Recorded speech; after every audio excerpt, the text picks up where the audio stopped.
हाफिजगंज क्षेत्र के एक ग्राम की किशोरी को उसके साथ पढ़ने वाले ग्राम के ही दो किशोर फुसला कर ले गए और पानीपत में रह रहे अपने एक साथी के हवाले कर दिया। रिपोर्ट के बाद पुलिस किशोरी को बरामद तो कर लाई, लेकिन आरोपियों के विरुद्ध कार्यवाही नहीं कर रही है। पीड़ित के पिता ने पुलिस क्षेत्राधिकारी हर्ष मोदी से शिकायत कर कार्यवाही की मांग की है। हाफिजगंज थाना क्षेत्र के एक गांव की 9वीं कक्षा में पढ़ रही छात्रा को बीती 20 दिसंबर को उसके गांव के ही दो किशोर फुसला कर ले गए और पानीपत में काम कर रहे ग्राम के ही एक साथी को सौंप आए। किशोरी के पिता द्वारा अज्ञात में अपहरण की रिपोर्ट दर्ज कराने के एक सप्ताह बाद ही 31 दिसंबर को पुलिस ने किशोरी को बरामद कर उसके परिजनों को सौंप दिया। किशोरी के पिता का आरोप है कि जानकारी होते ही तीनों आरोपियों के नाम बताने के बाद भी पुलिस आरोपियों को गिरफ्तार नहीं कर रही है, जबकि ये लोग ग्राम में खुलेआम घूमकर उसे धमका रहे हैं। किशोरी के पिता ने पुलिस क्षेत्राधिकारी हर्ष मोदी से इसकी शिकायत कर आरोपियों से जान का खतरा बताते हुए उनकी गिरफ्तारी की मांग की है। मैडम, ये जो आपके साथ में है, क्या मामला है और सीओ ऑफिस आप क्यों आए? ऐसा है, ये हाफिजगंज क्षेत्र के लोग हैं, दलित समाज के लोग हैं और इनकी बच्ची के साथ में रेप की घटना हुई।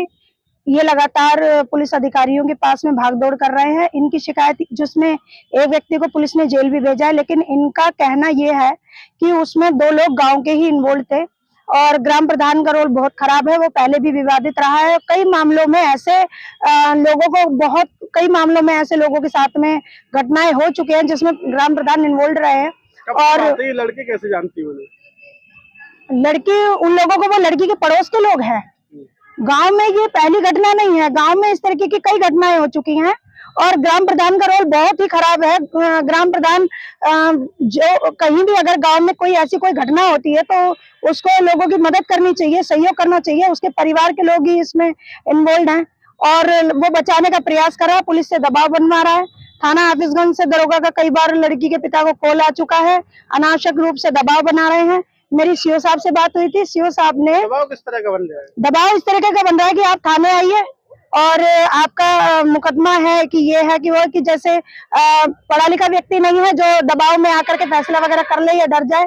मेरी सीओ साहब से बात हुई थी, सीओ साहब बता रहे थे एक व्यक्ति इसमें जेल भी जा चुका है, लेकिन हम ये चाहते हैं कि सही तरीके से गहनता से इस मामले की जांच होकर के जो भी लोग दोषी हैं वो लोग सभी लोग जेल जाए।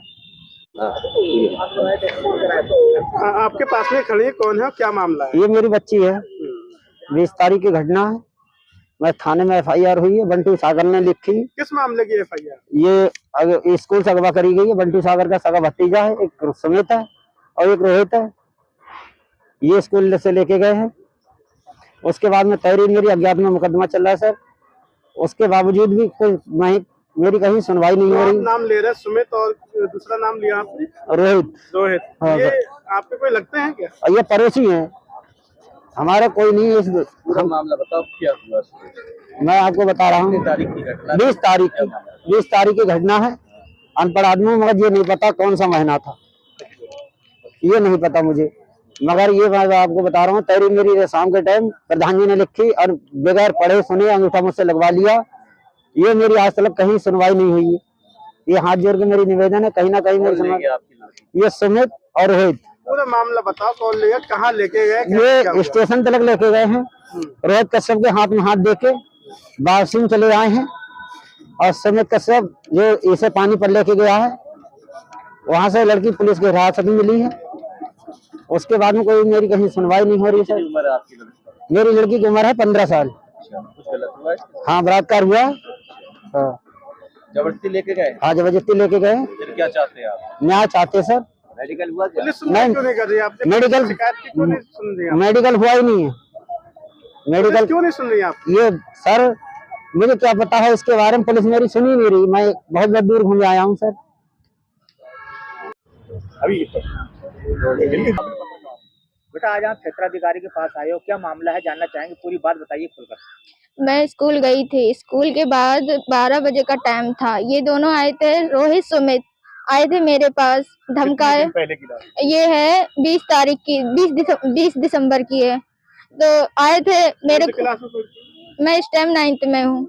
आए थे और इन्होंने धमकाया, कहा था कि अगर नहीं अब मेरे साथ चलो। मैंने कहा ठीक है भाई, ये तो ले जा सकता है। मैंने कहा ठीक है। अब ये दूर गाड़ी थी, इसने कहा इस पे बैठ जा। मैंने कि नहीं बैठूंगी। तो इसने धमकाया, कहा कि तेरे पापा अभी घर पे नहीं है। किसने धमकाया? ये रोहित सुमित ने, दोनों ने धमकाया था और मारा भी था मेरे को, और कहा था अगर नहीं जाएगी तो तेरे पापा इस टाइम घर पे नहीं है, हम जान से मरवा देंगे। रोहित सुमित कौन, आपके पड़ोसी हैं या हाँ, कोई? पड़ोसी है ये दोनों। तो ये लोग लेकर गए थे, स्टेशन तक लेकर गए। रोहित सुमित कश्यप था, उसके हाथ में हाथ दे दिया। मैं बहुत डर गई थी, फिर भी मैंने इससे कहा, हाथ पैर जोड़े, पर नहीं माना ये दोनों। फिर वो लड़का मेरे को लेकर गया। ले जाने के बाद वहां से ये 2-3 दिन रहा, फिर चला आया, बताया भी नहीं। फिर वहां से फिर मैंने कॉल किया, तो फिर वहां से मेरे को पुलिस पकड़ के लाई। अब पुलिस भी कुछ नहीं कर रही है। कहाँ लेके गया था बेटा? ये पानीपत लेकर गया था। कितने दिन रखा था आपको? 2 दिन, तीसरे दिन ये घर चला आया। कोई गलत काम हुआ आपके साथ? हाँ हुआ। कौन कौन लोग थे गलत काम करने वाले? सिर्फ सुमित कश्यप था। आपने इस मामले की कहीं शिकायत की थी? की थी, पर पुलिस वाले नहीं सुन रहे हैं। कहाँ शिकायत की? मैंने वो कप्तान में किया, अब कप्तान ऑफिस भी गई थी और थाने भी कहा था, पर नहीं, और यहाँ भी आई थी, पर कोई कौन सा है बेटा? थाना हाफिजगंज है। अच्छा, मुकदमा हो गया? हो गया, पर मेडिकल वगैरह नहीं कराया। नहीं, आपने नहीं कराया? पुलिस ने? पुलिस वाले ने नहीं कराने दिया क्या बोल रहे थे? कि अगर कराओगी तो तुम जेल चली जाओगी, वरना कराना मत। मैं डर गई थी बहुत। कोई गिरफ्तारी हुई अभी तक? नहीं हुई। क्या चाहती हो आप? मैं न्याय चाहती हूँ सर, किस तरीके का न्याय चाहते कि जो ये 2 लड़के जो बाहर घूम रहे हैं, ये जल्दी से जल्दी पकड़े जाएं। वो भी जहाँ आप पढ़ती हो वो पढ़ते हैं क्या? हाँ, पढ़ते हैं।